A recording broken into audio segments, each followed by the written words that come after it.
I had to sleep with my sister to prove to my parents that she was obsessed with me. It all started when she would bury her head under my skirt. She kept challenging me to climb an old treehouse, which I finally did, only to realize she could see up my skirt as I climbed. I screamed at her to stop looking, and she acted like I was disgusting for thinking she was looking. The whole situation was super weird, so I just let it go and never mentioned it again. A few months later, I caught her looking at my photos on my phone. Of course, a big fight happened, and my parents got involved. She told them she was trying to delete an ugly photo I had taken of her somehow. My parents saw it as if we were both in the wrong.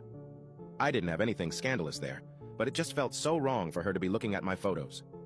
2 years later, when we were moving to a new house, my sister and I found out we would be sharing the same bathroom. My sister acted annoyed, but I could see the smile on her face. She never knocked when I was in the shower. Instead, she just tried to see if the door was locked. Eventually, the inevitable happened. I forgot to lock the door, and she barged in. Fortunately, I was still dressed. I told my parents about it, and instead of the solution being that she should knock, the solution was that I should use the guest bathroom downstairs. Just when I thought it couldn't get worse, it did.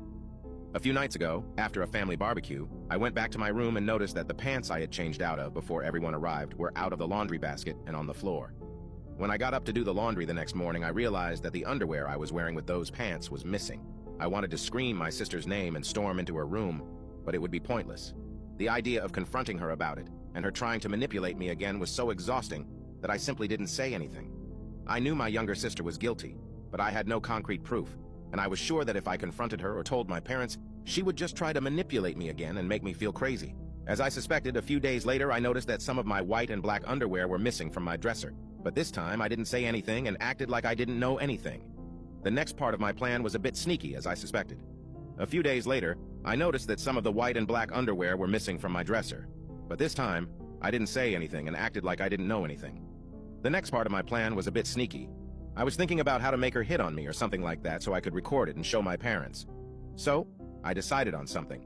My parents were going to another city for the wedding of 2 of their friends. That day would be perfect to put the plan into action, so the day arrived.